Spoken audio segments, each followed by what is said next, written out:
What an amazing Grand Prix we had. The Brazilian Grand Prix is over, and it was once again one of the best races of the calendar for me, like top 5, top 3 easily. And when you have a race like this with so many stories and they qualifying so close as the Q3 we had, I will have to focus on the main events. So I'm going to focus more on 3 topics in this video. The first one is the quali, because the quali was amazing. There are great stuff to talk about it, and especially regarding the top 3 guys in the championship. The second part of this video will be dedicated to talk about the miracle of Max Verstappen, what he managed to do, and the third part will be about the Piastri incident, with a fourth part talking about more general stuff that happened around the track. The timestamps will be down there so you can jump to whatever time you like. And without further ado, let's start with part 1, the quali.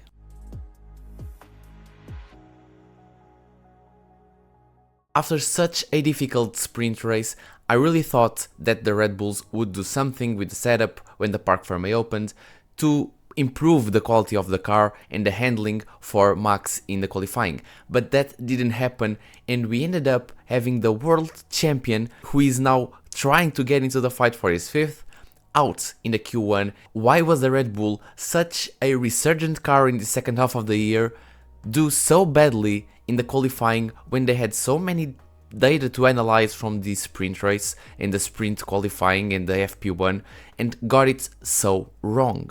And the answer, or part of it, is quite simple. The car was too bouncy and therefore was not able to produce the downforce that was needed for Max to be able to operate at the limit and extract from the car as much as the others could, and that's one of the changes they made for Sunday, and I will explain a little bit what Red Bull did in the second segment of the video.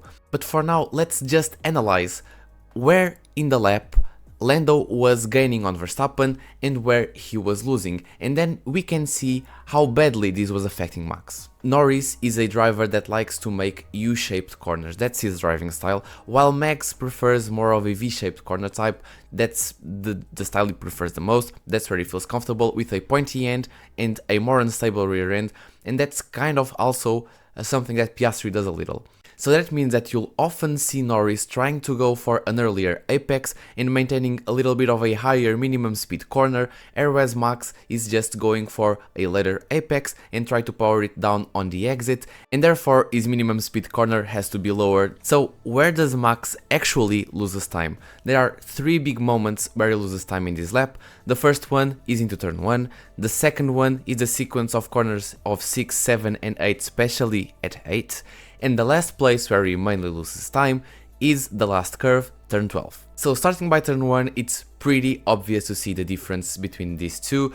Basically, Lando was able to get a little more curve on the inside, get to a little tighter apex, and therefore he managed to get a better exit, maintain a higher minimum speed corner, and therefore he was able to gain a lot of time through there.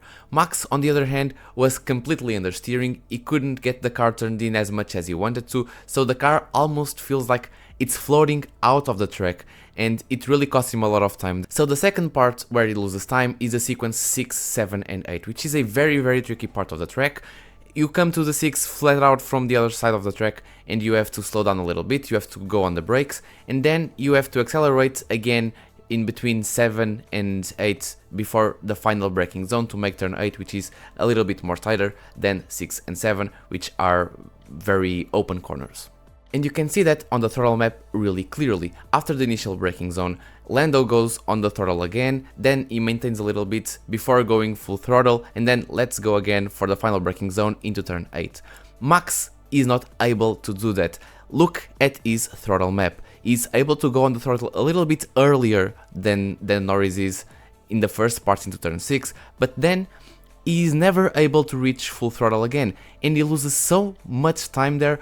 It's so clear to see where the jump is, and on the onboard this isn't so obvious, but just by looking at the data you see just how much time he is losing because he's not able to have the confidence in the car. He doesn't have the downforce to make the car go full throttle in a part of the circuit that he really needed to. And in the last corner it was a simple matter of Lando was able to be on the throttle for a little bit longer, broke a little later, and then just got the minimum speed corner a little bit higher, and therefore he gained a little bit of time.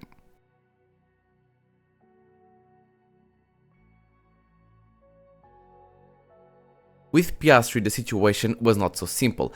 As you can see by the delta times, it was floating a lot and Lando in the end came out on top. But that wasn't just a chance. That was on purpose, and we'll see why Lando gained where he gained and why he lost where he lost. And into turn 1 he managed to gain time on Piastri the same way he did to Max. He was basically going tighter on the inside, got through the curb, while Piastri was just floating to the outside and losing time because of that. And there's a very interesting detail here on the second straight for Piastri, because in this lap, which was his best lap, he got a tow from the car in front, and in theory that would help, but that was not the case. That tow actually hurt him. You can see that around the middle of the second straight he starts losing time to Norris, and that's right on the time he gets the tow. Not always a tow is welcome, because sometimes the dirty air just hurts you that little bit much. And then comes the absolute roller coaster that was turn 6, 7, 8 and 9 for Piastri and Norris. Take a close look at the minimum speed corners of turns 6, 7, 8, 9, that sequence. Take a look at those, because if you look closely, Lando's time where he hits the minimum speed is not the exact same point where Piastri does. And that has a reason, of course. Piastri is going much deeper into the corner and therefore he is gaining a lot of time on entry, but that's hurting his exits. He basically goes into the corner with everything he has and then his exit is very compromised. Therefore Lando is almost always able to outpower him and gain the time he lost right back. So this was for the most part a battle of styles. One was going in with everything he got, although compromising a little bit the exit, and the other one was taking earlier apexes and powering down on the exit. And basically if you look just before the 3000 meter mark, you have the delta basically at the same spot they started the sequence of corner in. And finally the last corner comes around and it's the last big jump in delta, because Lando was able to, just like he did with Max, he was able to stay on the throttle for a little bit longer, he broke a little bit later and he was able to power on the throttle just a little bit earlier, and that gave him such an advantage on the straight that he kept gaining time.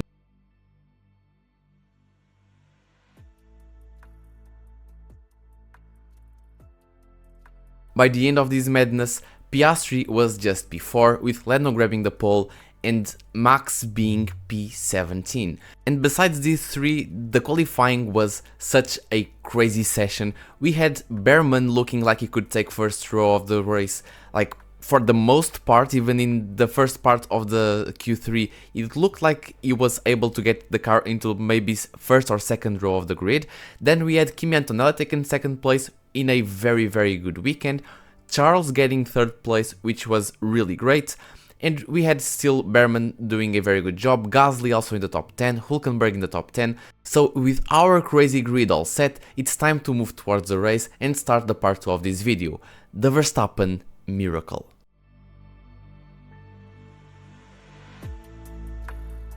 Just the last time around in Brazil, Max was able to win the race from the back of the grid, and this time he had the same challenge. Could he repeat the feat? Was it going to be a first place, a podium? Would he be able to finish in the points? Of course he was. Max Verstappen is the guy.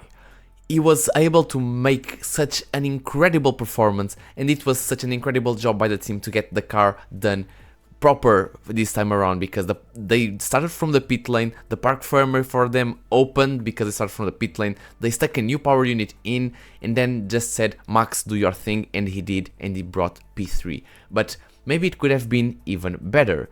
But the first question that we have to answer is, how did he even manage to get to the podium in the first place? The first part of it I've already explained, it's the power unit that alone gives 20 to 30 more horsepower than the other guys on the grid. But that was not the only reason why he was faster. From the qualifying to the race, Red Bull changed the floor to an older spec, a spec that didn't bounce as much with the bumpy track in São Paulo. So basically they changed the whole setup of the car, they started from the pit lane and then the car came alive. He was able to extract much more from the car, he was able to have much more grip, and therefore he produced the amazing race we just saw, just like Lewis Hamilton did a few years back in 2021 or 2017. Let's take a look at the heat map and the top speed average by each driver. Just look at the top speeds first. Max was by far the fastest driver on track. That new power unit just gave him so much more juice than all the other guys that he was able to power it down the straights and got the fastest average first and third sectors, which are the sectors where you go all out on the throttle. The sector 2 was dominated by Lando, as it was to be expected. He has been dominating that sector so well, he's been truly almighty in that part of the track.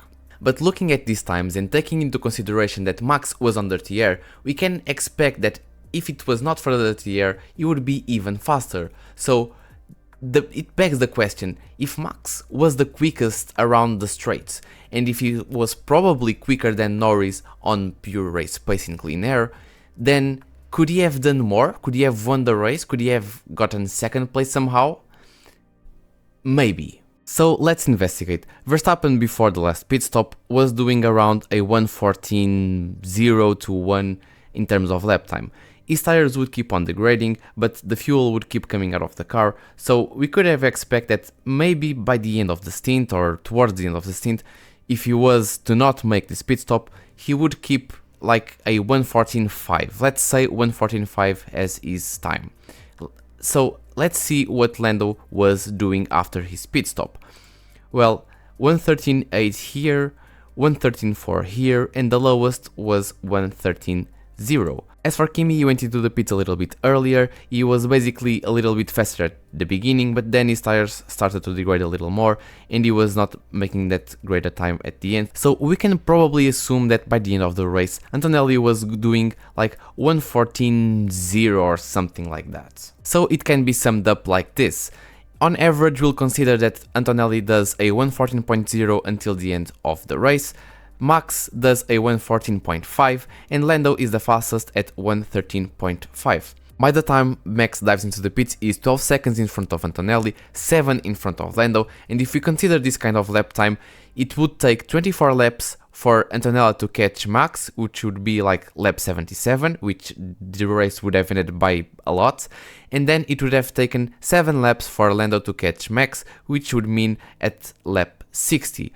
And then he had still to overtake him, but you probably would. So in this scenario, the most likely outcome would be Max coming out in P2, which is much better. So to the question, could have Max ended on a higher place? Yes, I definitely think he could have finished P2 if he had gone for the one stopper. The win was always very difficult, but P2 was right there, and I honestly can't explain you why the Red Bull made the decision to pit him again, but P3 is still an excellent result for someone that started in the pit lane. It was such an amazing race, it was incredible to watch. And now for the third and last part of this video, let's talk about the Piastri incident.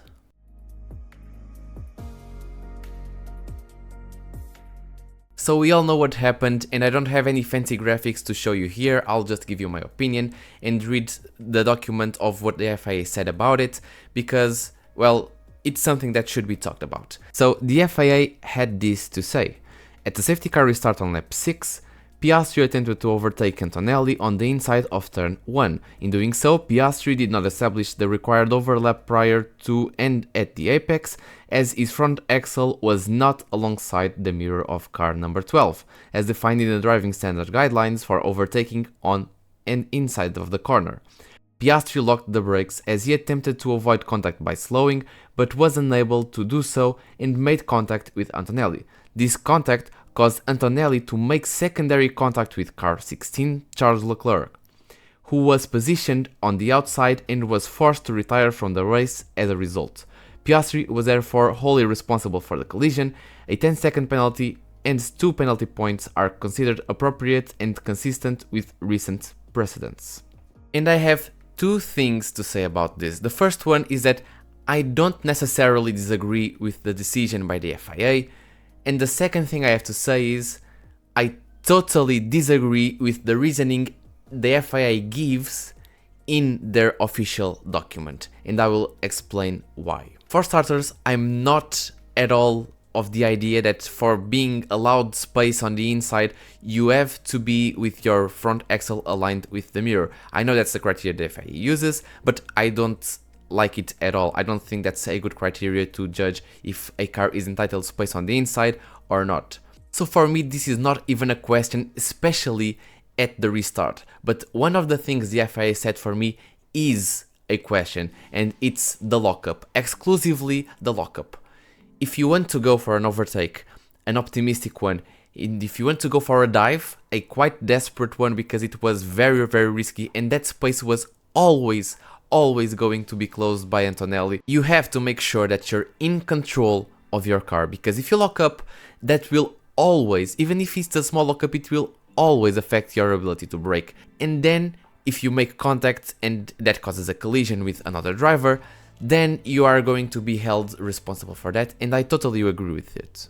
But I also recognize that Antonelli should have given Oscar more space, because the way I see it, he was alongside enough that he was entitled some space, and he was completely pinched on the inside, and Leclerc was very, very far away. Antonelli could have gone a little bit wider, that was no problem. He just pinched Oscar without any good reason for it, and therefore I think it would have been reasonable to give this a racing incident. But I'm not against the decision that they made of the 10 seconds. What I'm against is the justifications that they made in this document. I don't like when they use the other car, like they use here Charles, to say that, oh, he crashed into Antonelli, that made contact with Charles, which had to retire. That's not a thing in the rules. You have to judge an incident by the incident itself, not by the consequences. For me, if it was to be a penalty, which I could accept the decision, it had to be on the justification that it was because of the lockup that caused a crash.